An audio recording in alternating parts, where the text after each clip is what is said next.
Bienvenidos a una parte más de nuestra serie Reedificar, basada en el libro de Nehemías. Recordemos que Nehemías significa Yahvé consuela o Yahvé conforta. Y voy a hacer una breve recapitulación de lo que hemos visto en el capítulo 4 hasta el momento, porque hoy concluiremos el mismo. En los primeros 6 versículos del capítulo 4 vimos cómo la burla es una de las primeras manifestaciones de la oposición, cómo el enojo de los enemigos de Israel se hizo tangible a través de las burlas.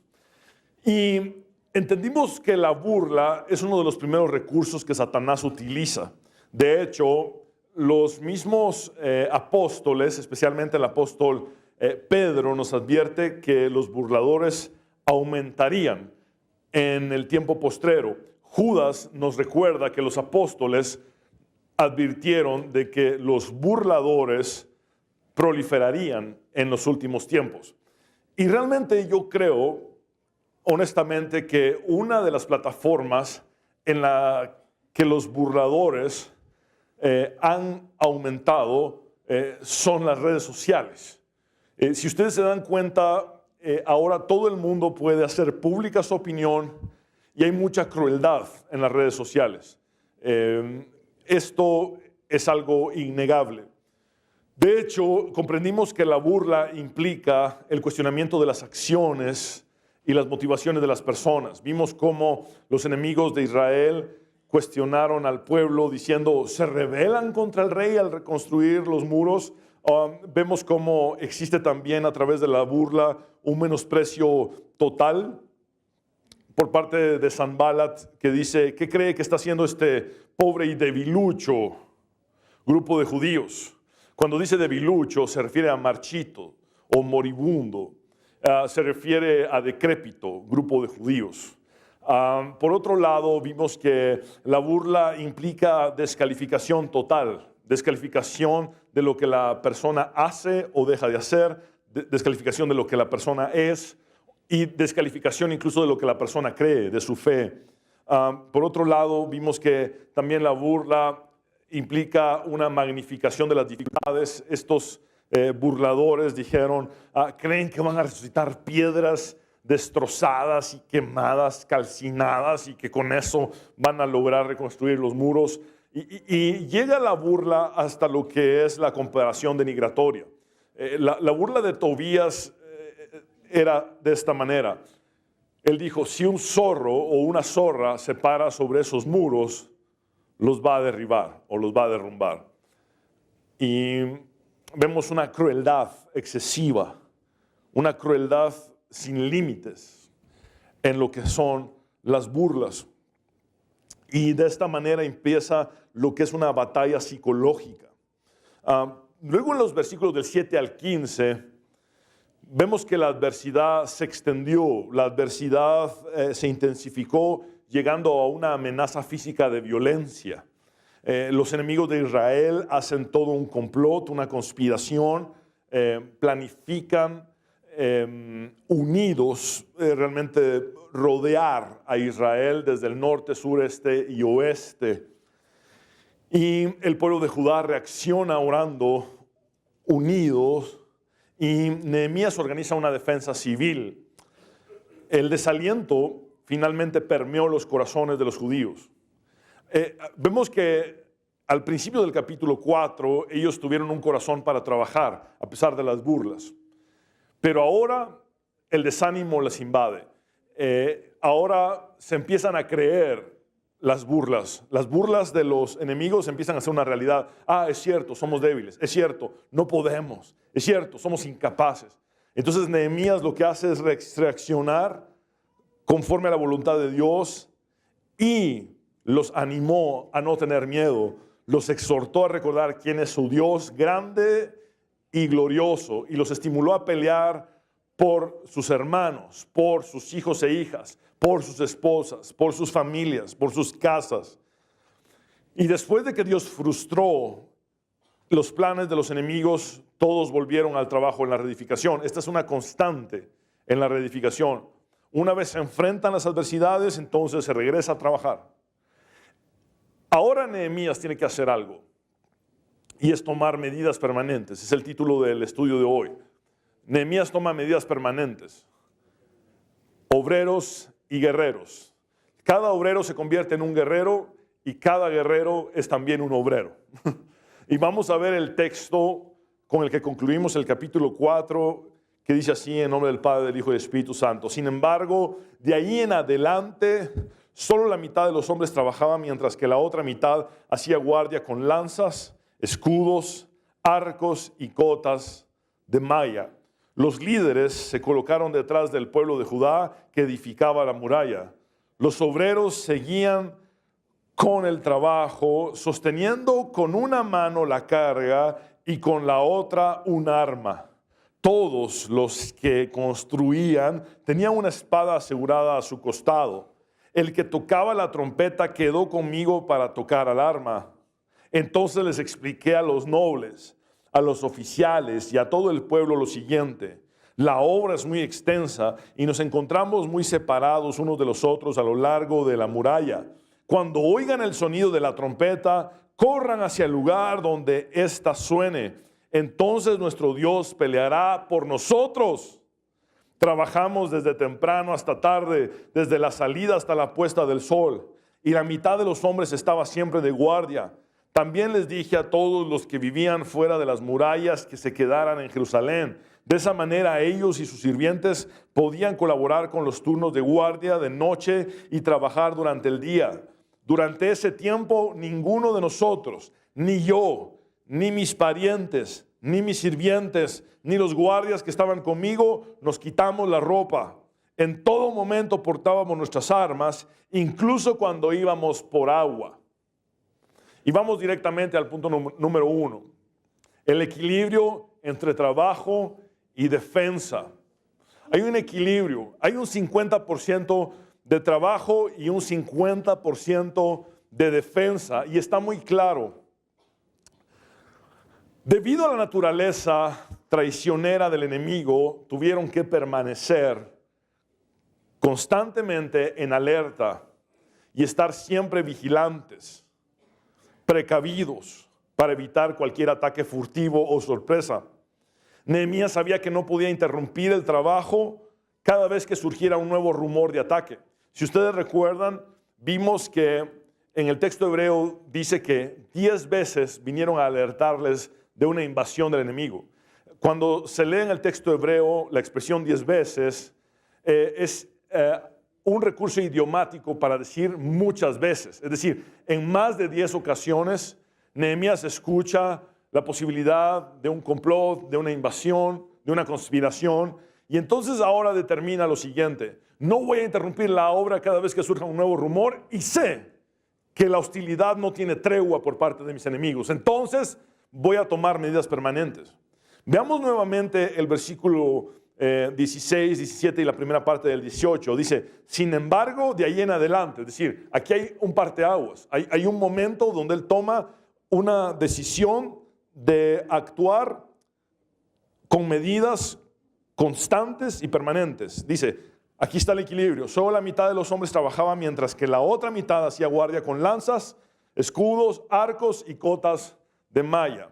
Ven cómo 50% es trabajo y 50% es defensa. Y cuando dice cotas de malla, repitan conmigo cotas de malla, por favor. Es la palabra hebrea shiryon, es una coraza a lo que se refiere. Son petos de cuero con delgadas placas de metal. Y al parecer, la idea que da en el hebreo es que los que portaban las corazas tenían corazas extras consigo, para que si los constructores, los que estaban acarreando materiales y los que estaban edificando, tuvieran que entrar también a la batalla, les pasarían corazas para que se las pusieran rápidamente y empezaran también a luchar. Entonces hay estrategia detrás, hay mucha planificación detrás. Vemos también que sigue diciendo el texto: los líderes se colocaron detrás del pueblo de Judá que edificaba la muralla. Y cualquiera podría decir: pastor, qué líderes más cobardes, mire, se van a poner detrás de los que trabajaban como para protegerse a ellos. Y no es para nada el sentido. los líderes se paraban detrás de los que trabajaban en la muralla porque estaban alertas. Y por otro lado, estos líderes estaban listos para que en el momento de una invasión pudieran ser ellos los que dirigieran a los que estaban trabajando en la muralla para que se convirtieran inmediatamente en guerreros y los pudieran ellos dirigir en esa batalla, en esa lucha contra los enemigos. Sigue diciendo el texto, los obreros seguían con el trabajo. Ahora vean esta imagen, sosteniendo con una mano la carga y con la otra un arma. ¿Saben de quién está hablando aquí? De los porteadores o los acarreadores. Es decir, aquellos que cargaban el escombro o los escombros o aquellos que cargaban los materiales se exponían más que el resto. Porque al tener que movilizarse de un lugar a otro, estaban expuestos. Entonces se idearon una manera de poder llevar la carga con una mano, pero en la otra mano tener desenvainada la espada o tener lista la lanza también. Y entonces de esa manera transportaban los escombros o los materiales de un lugar a otro. Sigue diciendo que todos los que construían tenían una espada asegurada a su costado. Es decir, los que construían el muro tenían ambas manos libres para poder edificar y poner otra piedra más. Pero ¿saben qué tenían en su costado? Una espada. Y en cualquier momento tiraban la piedra y sacaban la espada. Y estaban listos para pelear. Edificar y batallar son dos acciones de un verdadero discípulo de Cristo. Si ustedes recuerdan, cuando hubo gente que quiso seguir a Jesús, pareciera que la actitud de nuestro Señor, más que decirles, vénganse, síganme, fue detenerlos. Fue decirles, ¿saben qué? Piénsenlo dos veces. Consideren el costo de seguirme. Jesús nunca usó recursos motivacionales o recursos emocionales para tratar de convencer a la gente. Por favor, síganme. Al contrario, cuando la gente lo quiso seguir, les dijo, deténganse, piénsenlo, consideren el costo. Porque seguirme implica abandonarlo todo, dejarlo todo, cargar la cruz, negarse a sí mismos. Y por cierto, les voy a dar un par de parábolas, Jesús dice, para que lo piensen bien. Y esas dos parábolas que Jesús da, hablando acerca del costo del discipulado o el costo de seguirle, son la parábola del constructor imprudente. ¿Pueden repetir conmigo? Constructor imprudente.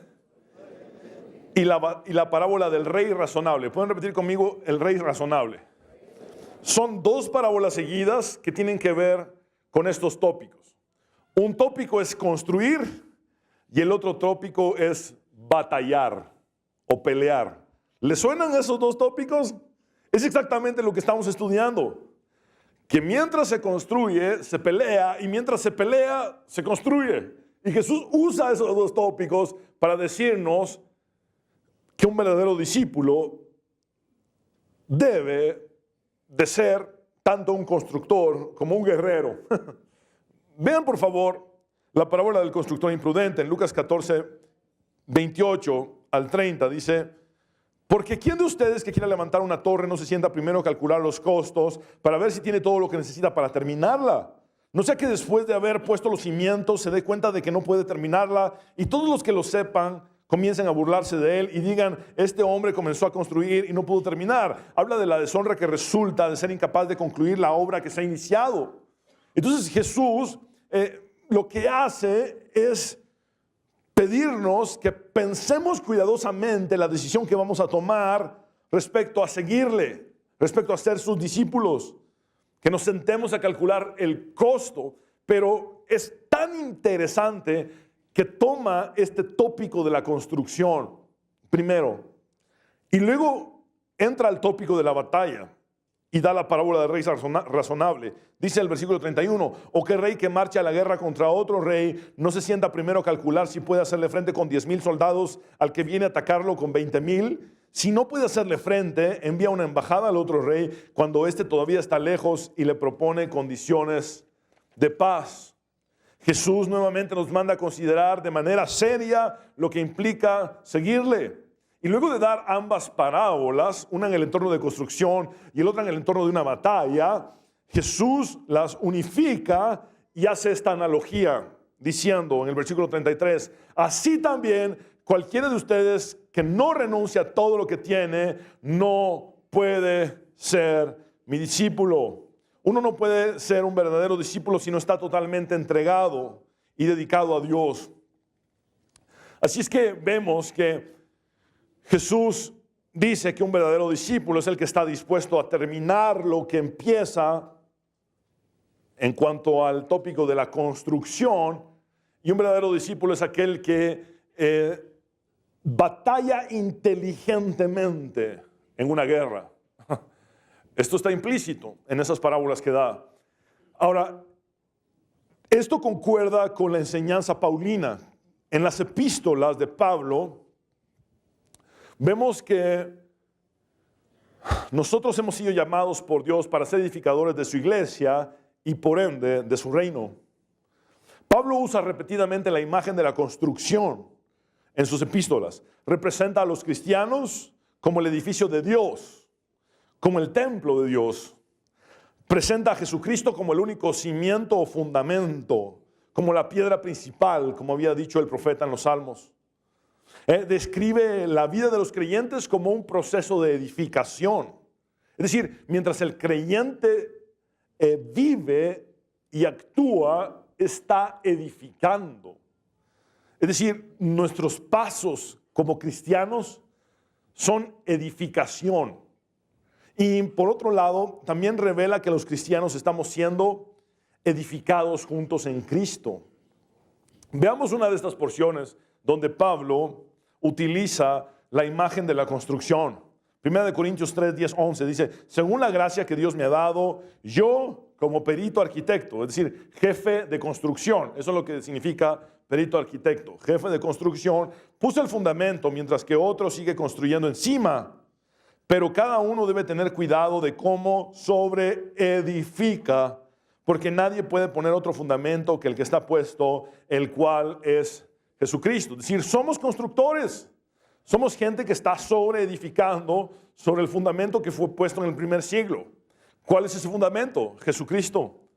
El fundamento de los apóstoles verdaderos. El fundamento de los profetas verdaderos. Y nosotros no somos más que sobreedificadores sobre un fundamento ya establecido. Pero somos constructores. Estamos edificando la iglesia, el reino de Cristo, el reino de Dios, el reino de los cielos. Ahora, hay algo interesante en la enseñanza de Nehemías, y es que el punto de partida para todos es la familia. Y se los he dicho anteriormente, pero el reino de Dios se construye partiendo desde las familias. Nadie puede gobernar en la iglesia si no es capaz de gobernar primero en su propia casa. Entonces, ¿cuál es el punto de partida para un ministerio? La familia es nuestro principal ministerio. Vimos que en el capítulo 3, que es un capítulo meramente onomástico, es decir, que tiene nombres y nombres, el cual yo les dije que era importante estudiar y dedicamos un esfuerzo grande para extraer lo que Dios nos quiere decir en ese capítulo 3 de Nehemías. Comprendimos que Nehemías puso a las familias a trabajar la parte de enfrente de sus casas. Es decir, ustedes van a construir, van a reedificar la parte del muro que está frente a su casa. ¿Y cómo lo van a hacer? En familia. Esto implicaba el trabajo de hombres, mujeres y niños. A la hora de pelear, ¿cómo los organizó Nehemías? Vimos la semana anterior que los organizó por familias. Estamos hablando de que les dio armas a hombres, mujeres y niños.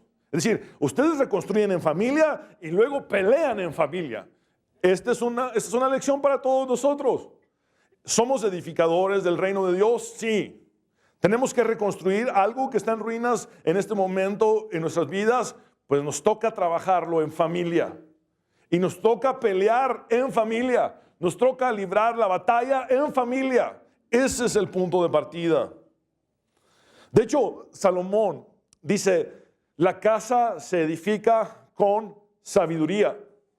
y se afirma con inteligencia. Y el término casa allí es la palabra bayit, que se puede traducir también como familia. Es como si dijera el hogar o la familia se edifica con sabiduría y se afirma con inteligencia. ¿Cómo estás edificando tu familia? ¿Cómo estás edificando tu matrimonio?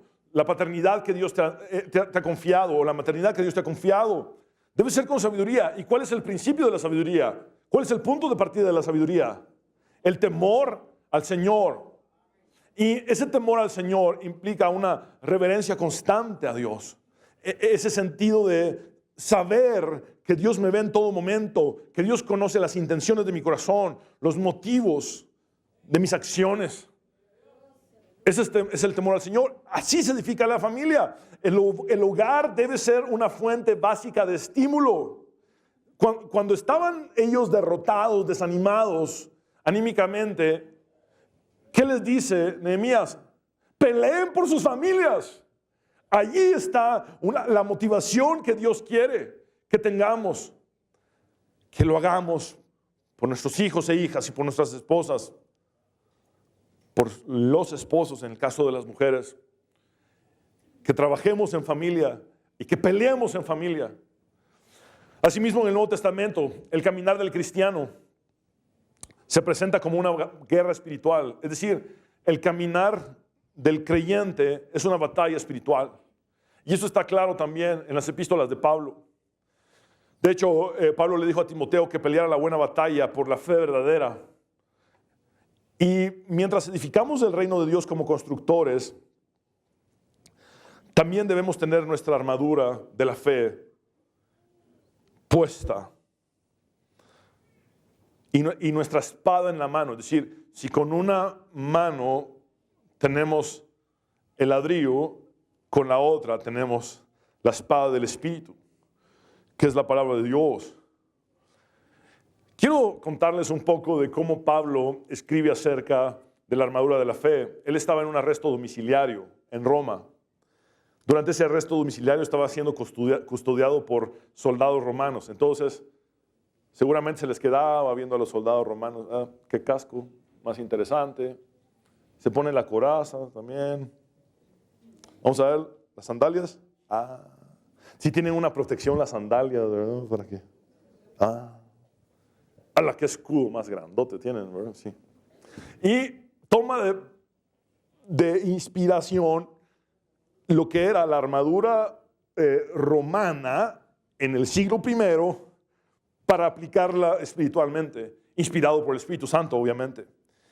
Y dice en Efesios 6:13, por lo tanto, echen mano de ¿cuánta armadura? De toda la armadura de Dios para que cuando llegue el día malo puedan resistir hasta el fin y permanecer firmes. Ahora, quiero aclararles algo respecto a la armadura de Dios y es en este punto número 1 donde voy a invertir más tiempo y luego los 3 puntos restantes los voy a pasar mucho más rápido, pero en esta armadura de la fe hemos cometido errores de interpretación en algún momento. La armadura de la fe tiene que ver con nuestro estilo de vida.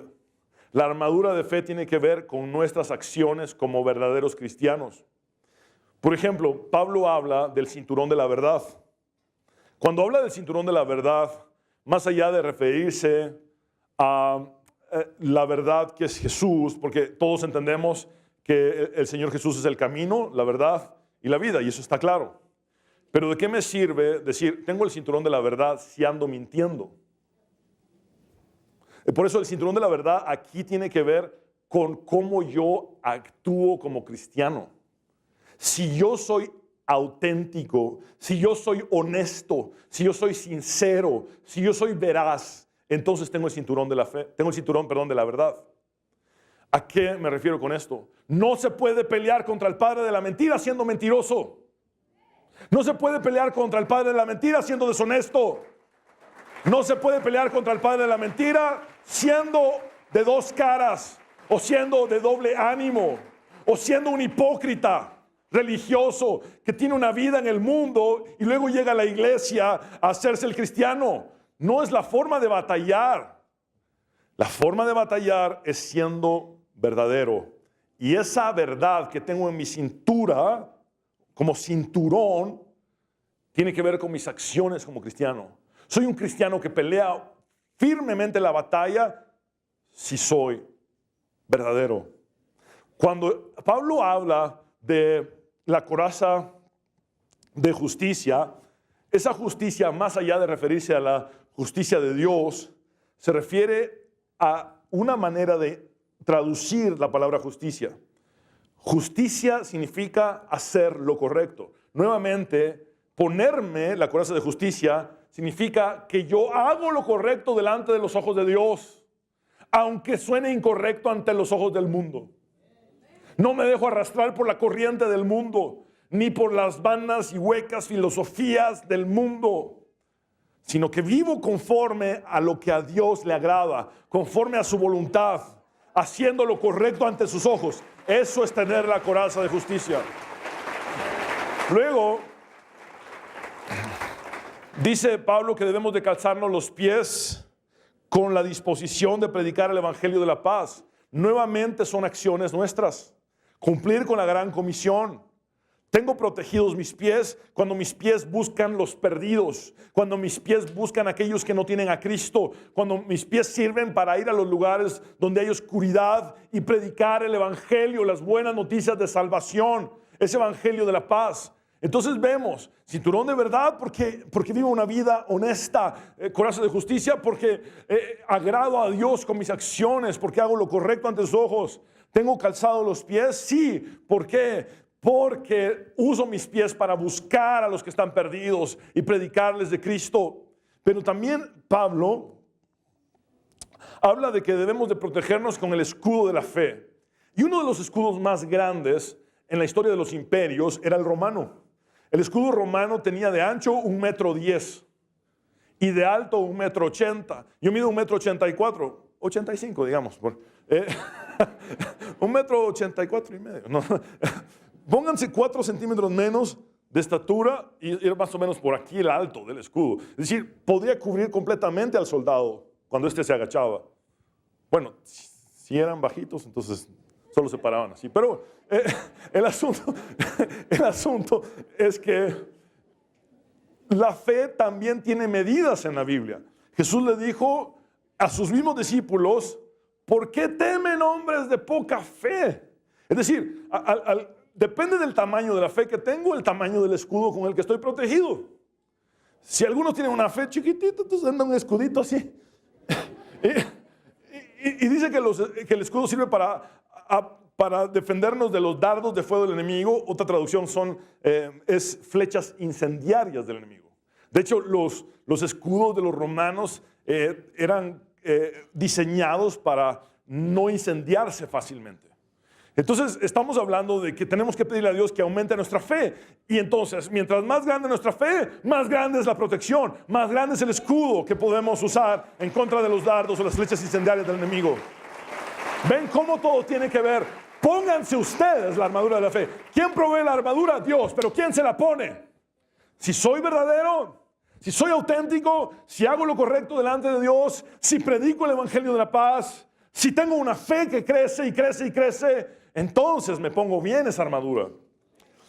Debemos de cubrir nuestras cabezas con el casco de la salvación. Pero hay una sola parte ofensiva de todas las piezas y es la espada del Espíritu, que es la palabra de Dios. Y saben que necesitamos tener un profundo conocimiento de la Biblia. Sí, así es. No es que me la cuenten, no es que el pastor me diga qué dice, es que yo la tengo que escudriñar. Es que yo tengo que ser como los de Perea. Ah, ¿es el apóstol Pablo el que me está predicando? Ah, voy a ver si me está diciendo la verdad. Sí, no es porque salga en televisión ni porque sea apóstol, doctor, evangelista, profeta y licenciado. Es porque se los he dicho chorrocientas mil veces. Es el mensaje el que avala a los mensajeros, no los mensajeros los que avalamos el mensaje. La palabra de Dios debe ser guardada en nuestros corazones, escudriñada por cada uno individual, debe de ser memorizada, debe ser parte de nuestra vida y tenemos que tenerla en nuestra mente y corazón. Y es así como tendremos en nuestra mano la espada del Espíritu. Pablo, antes de morir, usa algunas ilustraciones acerca de la fidelidad requerida de por un siervo de Jesucristo, en un siervo de Jesucristo. Y pone como ejemplo 3 ilustraciones. Un soldado con entrega completa. Un atleta que cumple con las reglas. Y un agricultor o labrador que trabaja con esfuerzo. Vamos a leer un par de versículos de esa enseñanza de Pablo. 2 Timoteo 2:3 dice, comparte nuestros sufrimientos, este es Pablo hablando a Timoteo, como buen soldado de Cristo Jesús. Ahora, en el versículo 5, le habla acerca de lo que es el atleta que cumple con las reglas, y en el versículo 6 le habla de un labrador o de un agricultor. Pero en el versículo 15 usa un término que envuelve a todas estas ilustraciones, el término obrero, ergates, y le dice, esfuérzate por presentarte a Dios aprobado como obrero, que no tiene de qué avergonzarse y que interpreta rectamente la palabra de verdad. Mis hermanos, ser obreros implica ser guerreros, y ser guerreros implica ser obreros. Si alguien se dedica solo a trabajar, solo a ser obrero y no defiende, el enemigo lo va a hacer pedazos.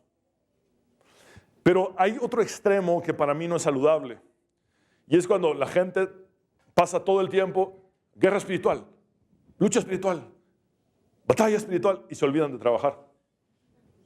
Improductivos. Y magnifican al diablo. ¡Ay, una sombra! Fue el diablo. Ah, no, aquí hay un foco que me reflejo. Pasan todo el tiempo. El diablo, Satanás. Y nada de trabajo. Esa es pérdida de tiempo. Entonces, ¿cuál es el equilibrio? Mientras trabajo, lucho. Mientras lucho, trabajo. No se para la obra y no dejo de estar alerta para defenderme. Así es como Dios quiere que nosotros seamos. Y no puedo pasar al siguiente punto sin decirles lo que Spurgeon interpretó cuando escribió un artículo titulado The Sword and the Trowel, la espada y el palustre. ¿Saben qué implica esto? La espada en una mano, que es para pelear, y el palustre, que es una herramienta de construcción para edificar en la otra. Pero Spurgeon lo interpreta como nuestra batalla contra el pecado para poder seguir edificando el reino de Dios. Es decir, Spurgeon dice, mi lucha es contra mi carne, mi lucha es para no caer en la tentación, mi lucha es para no pecar y no fallarle a Dios y poder seguir edificando el reino. Y es que todo cristiano tiene 3 batallas constantes. Todos los días, todo creyente tiene 3 batallas. La batalla en su contra. ¿Cuál es la batalla en su contra? Satanás y sus demonios. La batalla alrededor del cristiano, ¿saben cuál es la batalla alrededor del cristiano? El mundo y su corriente, que lo va a querer arrastrar. Y la batalla dentro del cristiano, ¿saben cuál es? La batalla contra la carne, la batalla contra las bajas pasiones, contra los deseos pecaminosos. Tenemos que luchar esas 3 batallas y seguir con la espada en la mano, diciendo, no voy a caer en la tentación, no voy a pecar, no voy a fallarle a mi Señor, no voy a dejar que el mundo me arrastre con su corriente y no voy a dejar que Satanás y sus demonios me venzan. Voy a seguir peleando con la espada del Espíritu, pero voy a seguir también construyendo. El punto número 2, la importancia de la estrategia y la comunicación. El punto de reunión. Por favor, repitan conmigo el punto de reunión. Este es un concepto muy importante. Versículo 18, el que tocaba la trompeta quedó conmigo para tocar alarma. Es decir, Nehemías estableció un sistema de alarma para los que trabajaban en los muros. Ese sistema de alarma que dice aquí trompeta, en el hebreo es shofar, es un cuerno de carnero. Sería tocado en caso de un ataque. Versículo 19, entonces les expliqué, y aquí comunica la estrategia, a los nobles, a los oficiales y a todo el pueblo lo siguiente. La obra es muy extensa y nos encontramos muy separados unos de los otros a lo largo de la muralla. Recordemos lo que vimos en el capítulo 3. En el capítulo 3 estudiamos que la teoría minimalista dice que los muros tenían una extensión perimetral de unos 3 kilómetros Y la teoría maximalista dice que la extensión de los muros sería de unos 4 kilómetros. Entonces, es sencillo. Los muros tendrían entre 3 y 4 kilómetros de extensión perimetral. Entonces, era muy difícil poderse comunicar entre ellos. La voz humana era insuficiente para comunicar un ataque. Entonces, el sonido de trompeta era el recurso. El sonido de un shofar era el recurso. Dice el versículo 20, cuando oigan el sonido de la trompeta, corran hacia el lugar donde ésta suene. En caso de un ataque, la alarma serviría para reunir a todo el pueblo rápidamente en el lugar del peligro.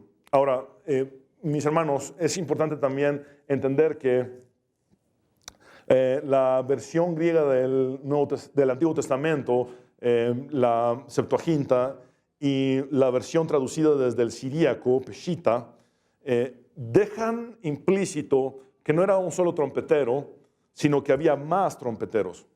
Por otro lado, Flavio Josefo, el historiador judío, en su obra Antigüedades de los Judíos, él registra que Nehemías puso un trompetero cada 500 pies, es decir, un trompetero cada 152 metros. Es decir, cuadra y media un trompetero, cuadra y media otro trompetero, cuadra y media otro trompetero en una extensión de 3 a 4 kilómetros. Y aparte, uno que andaba con él. Entonces, realmente él desarrolló todo un sistema de alarma. ¿Con qué fin?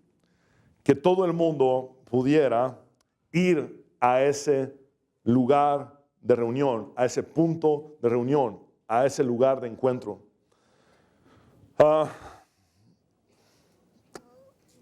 El sonido de trompeta evoca grandes momentos en el pueblo de Israel, desde el Sinaí hasta los muros de Jericó. Se usaba la trompeta en fiestas, en momentos solemnes y en batalla. Pero el principio lo debemos de entender aquí, de esta manera. No traten de pelear solos y no dejen a otros pelear solos. En el momento que sonaba la trompeta, todos tenían que dirigirse a ese lugar. Era el punto de reunión. Esto implica, no trates de pelear solo, ni dejes a otros peleando solos. El punto de reunión implica que todos nos juntamos allí para pelear juntos. Todos necesitamos ese punto de reunión en nuestras vidas espirituales, donde convergen nuestras lágrimas con las lágrimas de nuestros hermanos, donde convergen nuestro gozo con el gozo de nuestros hermanos. La primera vez que Dios dijo que algo no era bueno es cuando vio a Adán solo. Él dijo, no es bueno que el hombre esté solo, haré ayuda idónea para él. El principio de Dios en el Génesis es que no debemos estar solos, no fuimos creados para estar solos, por eso somos el cuerpo de Cristo, por eso somos la iglesia de Cristo. Cuando alguien dice yo lo hago solo y no necesito a nadie más, que otros miren qué hacen, ese no es mi problema, esa es una teología sumamente barata, sumamente pobre y mediocre, que comunica una idea deformada del cristianismo. El cristianismo está para ser vivido en comunidad de fe, en comunidad de creyentes. Cuando Dios anuncia a través de Jeremías la rebelión de Judá y el juicio que sufriría Judá por dicha rebelión, dice en Jeremías 6:17, entonces puse centinelas sobre ustedes, que dijeran, escuchen el sonido de la trompeta, pero dijeron, no escucharemos. Algunos se resisten a ir a ese punto de reunión porque quieren estar solos, prefieren estar solos, o son indiferentes a la necesidad de aquellos que están sufriendo en la batalla o en la lucha. Mis hermanos, tenemos que acudir al sonido de la trompeta, a esa convocatoria de Dios. Desde la iglesia primitiva era necesario ese punto de reunión. Y desde la iglesia primitiva hubo resistencia a ir a ese punto de reunión. Hubo gente que no se quiso congregar desde la iglesia primitiva, pero ellos tuvieron motivos mucho más serios que un juego de los rojos y cremas. Ellos sufrieron persecución y algunos de ellos no se querían congregar por persecución. Dice Hebreos 10, 24, 25, preocupémonos los unos por los otros, a fin de estimularnos al amor y a las buenas obras. No dejemos de congregarnos. ¿Saben qué implica esto? No dejemos de ir a ese punto de reunión, como acostumbran a hacerlo algunos, sino animémonos unos a otros. Y con mayor razón, ahora que vemos que aquel día se acerca. Si ustedes recuerdan la historia de Elías, cuando estaba siendo perseguido por Jezabel, en ese desierto. Él estaba completamente desanimado, desalentado, con pensamientos suicidas. Dios lo que hace es que le permite que descanse, le da alimento, le da agua a través de su ángel, y luego Dios le dice, desahógate. ¿Qué es lo que te pasa? Estoy parafraseando el texto. Y Elías básicamente lo que dice es, estoy solo. ¿Y saben qué hace Dios? Cuando estudias el final de ese capítulo en el relato del Primera de Reyes, te das cuenta que lo que hace Dios es darle a Eliseo un ayudante, alguien que estuviera con él, que fuera ese punto de reunión para que él no se sintiera solo. Todos necesitamos, como David, a ese Jonatán. Todos necesitamos a alguien que nos acompañe en este camino, que sea nuestro punto de reunión para rendir cuentas, para orar juntos, para llorar juntos, para reír juntos. Punto número 3, Dios es invencible. Nehemías dice, una vez que la trompeta haya sonado y vayamos todos al punto de reunión, esto es lo que pasará. Entonces nuestro Dios peleará por nosotros. Y eso lo tuvo claro. La adversidad que sufrimos se convierte en testimonio de la suficiencia de Dios. Los problemas que tenemos en el presente, los ataques que sufrimos en el presente, las burlas que tenemos en el presente, la adversidad que tenemos en el presente, la oposición que tenemos en el presente, solamente será un testimonio de que Dios es suficiente. Nehemías y los suyos siguieron adelante con la reedificación. Aún a pesar de los ataques verbales, las burlas, la presión psicológica, el desánimo, el desaliento, el miedo y el peligro de un ataque furtivo de los enemigos que les estaban rodeando, siguieron con la reedificación. No por sus propias fuerzas, sino porque sabían que tenían con ellos al Dios Todopoderoso. Se sienten nuevamente capaces. Después de haberse sentido débiles, ahora son capaces nuevamente de continuar con la obra, no por su propia competencia, sino por la competencia de su Dios, porque su Dios es suficiente. Recordaron que la reconstrucción de Jerusalén, más allá de ser un proyecto de ellos, era un proyecto de Dios. Recordaron que la batalla, más allá de ser su propia batalla, era la batalla de Dios. Y que entonces saldrían avantes tanto con la construcción como con la lucha, como con la guerra que tenían que librar. Su éxito no dependería de ellos, sino de quién es su Dios, el Todopoderoso, el poderoso gigante, el que va delante de ellos. La dependencia en Dios siempre se ve recompensada en la Biblia. Todo personaje en la Biblia que dependió de Dios y que puso su confianza en Dios salió avante, salió avante. Veamos el relato de unos 1000 años antes de Nehemías, cuando Israel ha recién salido de Egipto y está frente al mar y con los enemigos detrás. Éxodo 14, 13, 16. Pero Moisés le dijo al pueblo, no tengan miedo. Fue lo mismo que Nehemías le dijo al pueblo. No les teman. No tengan miedo, manténganse firmes y vean la salvación que el Señor llevará hoy a cabo a favor de ustedes. Los egipcios que hoy han visto, nunca más volverán a verlos. Quédense tranquilos, que el Señor peleará por ustedes. Pero el Señor le dijo a Moisés, y me encanta este versículo, dice, ¿por qué me pides ayuda? En otras palabras, ya la tienes. Ya tienes mi ayuda. Te di una vara. Te dije que iba a estar contigo. Te saqué de Egipto. ¿Por qué me pides ayuda? Actúa. Y entonces le dice, ordena a los hijos de Israel que sigan su marcha. Y tú levanta tu vara, extiende tu mano sobre el mar y divídelo para que los hijos de Israel lo crucen en seco. Y es lo que creo que muchos de nosotros necesitamos escuchar hoy. Estamos, Dios ayúdame, Dios ayúdame, Dios ayúdame. Dios escucha antes de que hablemos de lo que dice el salmista. No han llegado las palabras a nuestra boca y Él ya sabe toda. Actúa. ¿Qué tienes en la mano? Ah, la vara. Sí, ¿qué tienes en la mano? Ah, este don, este talento, esto que te di antes, desde que te llamé. Eso es lo que te puse en la mano. Es para que lo uses. Abre el mar. Haz que el pueblo pase. Porque ya yo estoy contigo. Nos falta creerlo. Nos falta actuar. David escribe en el Salmo 24:8, ¿y quién es este Rey de gloria? Es el Señor, el fuerte y valiente. Es el Señor, el poderoso en batalla. Salomón escribe también el Salmo 127:1 y dice, si el Señor no construye la casa, vean cómo está hablando del tópico de la construcción. El trabajo de los constructores es una pérdida de tiempo. Si el Señor no protege la ciudad, protegerla con guardias no sirve de nada. Esto lo tenía muy claro Nehemías. De nada nos sirve reedificar unos muros si Dios no está en este proyecto. Y de nada nos sirve poner una guardia y estar en alerta si Dios no protege la ciudad. Nehemías sabía de quién dependía todo. Nehemías sabía que Dios pelearía por ellos, que Dios estaba con ellos. Y el punto número 4 y final. El sacrificio es algo inevitable. En todo proyecto que Dios nos llama a realizar, el sacrificio es algo inevitable. Y tengo 3 incisos, uno por cada versículo restante. El inciso A, el proyecto requiere de tiempo ilimitado. Versículo 21 dice, trabajamos desde temprano hasta tarde, desde la salida hasta la puesta del sol.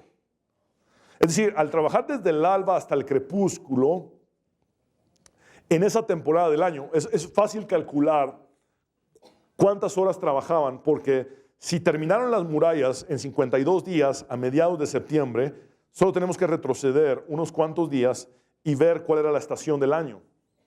Y entonces podemos calcular que sus jornadas laborales eran de 13 a 14 horas ininterrumpidas. Ya no había más pausas para trabajar. ¿Por qué? Porque la mitad estaba defendiendo y la mitad estaba trabajando. Entonces la mitad que estaba trabajando no podía interrumpir con descansos. Tenían que seguir avanzando. Ahora, la otra mitad tampoco podía descansar, porque tenían que haber guardias 24 horas al día y se turnaban para esto. Dice, y la mitad de los hombres estaba siempre de guardia. Pablo nos da principios para lo que es el tiempo. En Efesios 5:16 dice, aprovechen bien el tiempo porque los días son malos. Es decir, cuando tenemos luchas, cuando tenemos adversidad, oposición, es cuando mejor debemos administrar el tiempo. Colosenses 4:5 dice, anden sabiamente para con los de afuera, redimiendo el tiempo. ¿Saben qué esto era redimir el tiempo? Trabajar desde el alba hasta el crepúsculo, sin interrupciones. Esto era redimir el tiempo. Inciso B, el proyecto requiere de permanencia completa. Versículo 22 dice, también les dije a todos los que vivían fuera de las murallas que se quedaran en Jerusalén. Es decir, si ustedes recuerdan, muchos vivían dentro de la ciudad, pero otra gran cantidad de personas eran foráneos, es decir, venían de los alrededores, de las afueras. Y en el capítulo 3 vimos que estos foráneos venían principalmente de Zanoa, Bet-Hakerem, Bet-Sur, Keila, Mizpa y Tecoa. Ellos al final del día volvían a sus casas, pero ahora Nehemías les dice, ninguno puede volver a su casa. Todos los que vinieron desde afuera a trabajar tienen que quedarse. ¿Por qué? Porque corrían el peligro de una emboscada camino a sus casas por parte de los enemigos y porque cuando ellos se iban durante la noche la ciudad quedaba más desprotegida, humanamente hablando. Entonces Nehemías les dice, permanencia completa. Todos permanecemos aquí. Dice, de esa manera, ellos y sus sirvientes podían colaborar con los turnos de guardia de noche y trabajar durante el día. Es decir, todos los que vigilaban también trabajaban y todos los que trabajaban también vigilaban. Es decir, es una acción, o son dos acciones de todo creyente. Trabajar, velar, velar, trabajar. En 1 de Juan 2:19 hay un principio bien importante de entender. Ellos salieron de nosotros, pero no eran de nosotros. Si hubieran sido de nosotros, habrían permanecido con nosotros. Pero salieron para que fuera evidente que no todos son de nosotros. La permanencia es una prueba de quién realmente está en el proyecto, de quién realmente está en la batalla. Inciso 6 final. El proyecto requiere de entrega total.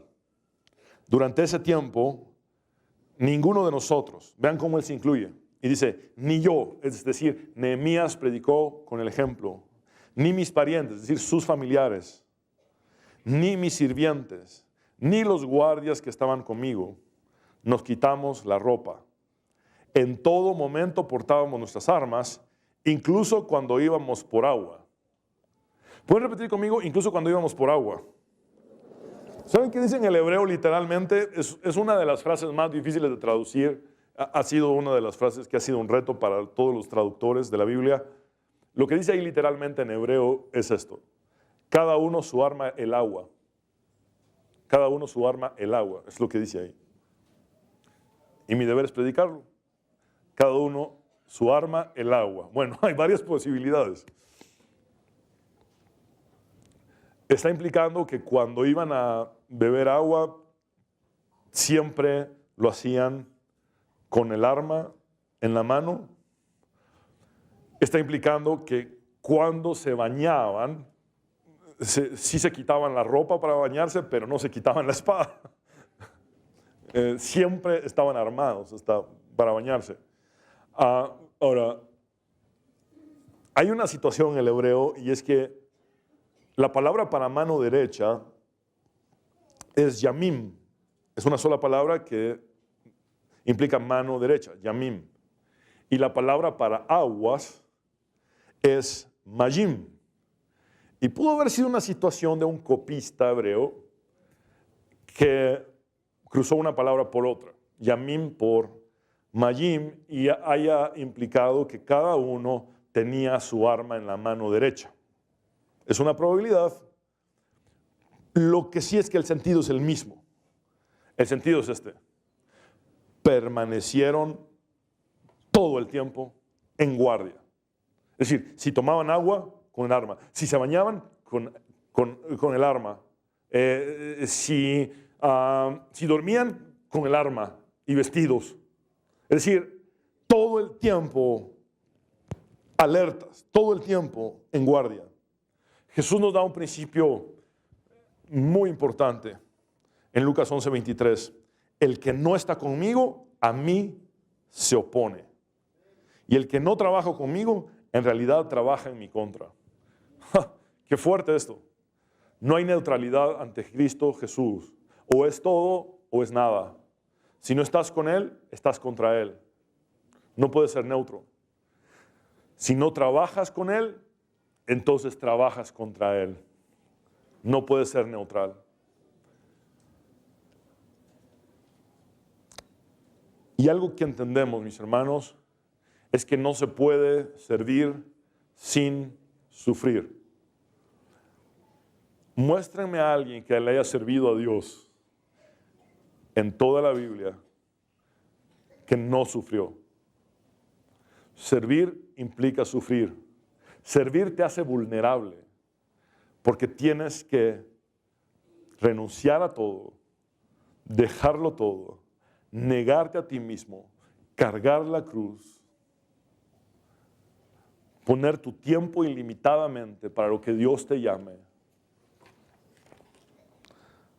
permanecer completamente en lo que Dios te ha llamado y entregarte totalmente a lo que Dios te ha llamado. Por eso, hoy quisiera recordar las palabras que Dios le dijo a Josué después de que Moisés murió, que son palabras vigentes para ti y para mí. Josué 1:9, escucha lo que te mando, esfuérzate y sé valiente, no temas ni desmayes, que yo soy el Señor tu Dios y estaré contigo por donde quiera que vayas.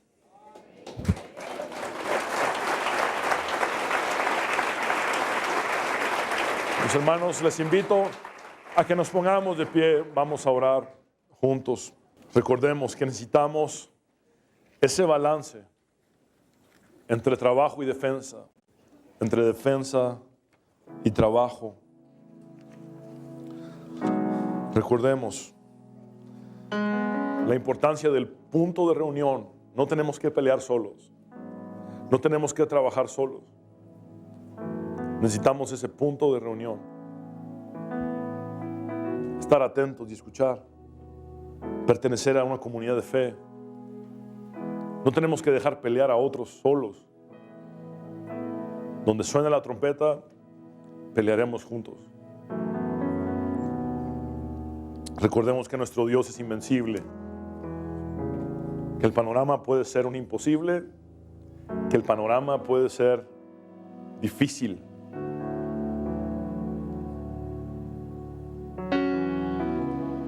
Y Dios te dice, ¿por qué me pides ayuda si ya la tienes? Me encanta eso. Ya te di una vara. Ya te saqué de Egipto. Párate delante de ese imposible. Abre tú el mar. Porque yo estoy contigo. Y haz que el pueblo pase en seco.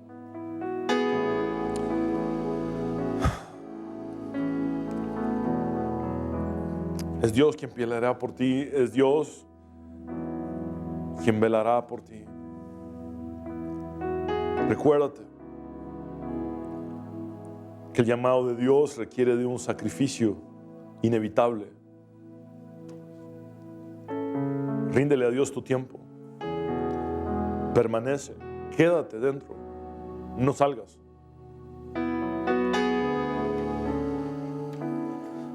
Y entrégate totalmente al llamado de Dios. Está con Cristo. Porque la única otra opción es oponerse a Cristo. Está con Cristo. Trabaja con Cristo. Porque la única otra opción es trabajar en contra de Cristo. Entonces trabaja para Cristo. Esfuérzate y sé valiente. No temas ni desmayes. Él es el mismo Dios de Josué. Él es el mismo Dios de Nehemías. Y es tu Dios y mi Dios. Señor, te pido con todo mi corazón que toques a tu pueblo, que nos des ese balance, Señor, para defendernos, pero seguir construyendo, que la obra no se detenga, sino que podamos tener esa versatilidad de ser guerreros y obreros.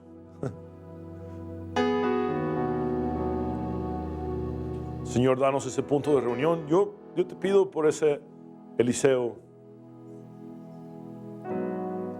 en mi vida. Te pido por ese Jonatán en mi vida. Ese punto de encuentro. Te pido porque mis hermanos puedan pertenecer a una comunidad de fe y encontrar ese punto de reunión donde no se pelea solo, donde se pelea en conjunto, donde no se construye solo, donde se construye en conjunto. Señor, recordamos que tú eres invencible, que no dependemos de nuestras fuerzas o de nuestra competencia, aunque nos has llamado a entregarnos completamente al proyecto que nos has encomendado. Recordamos que tú peleas por nosotros, que en vano edificaríamos si tú no construyes realmente la casa, y que en vano velaríamos por guardar la ciudad si tú no nos protegieras. Señor, recordamos que servir implica sufrir, pero aquí estamos.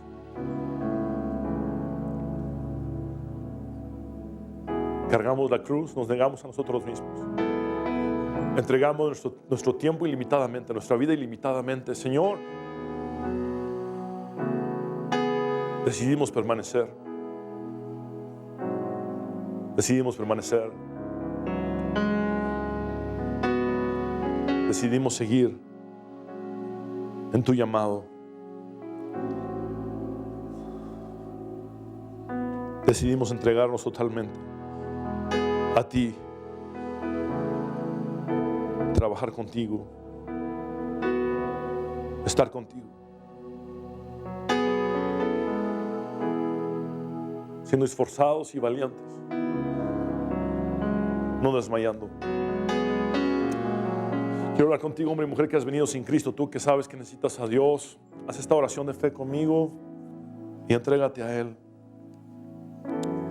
Dile conmigo al Señor, como nunca antes has hablado con Dios, uniendo tu corazón y tus labios, y dile: Señor Jesús, te necesito. Reconozco que soy pecador, pero también sé que moriste en la cruz para perdonar mis pecados y que resucitaste al tercer día para darnos la victoria y la vida eterna. Sálvame, Jesús. Me entrego a ti, Jesús. En tu nombre, que sobre todo nombre, hemos orado. Amén.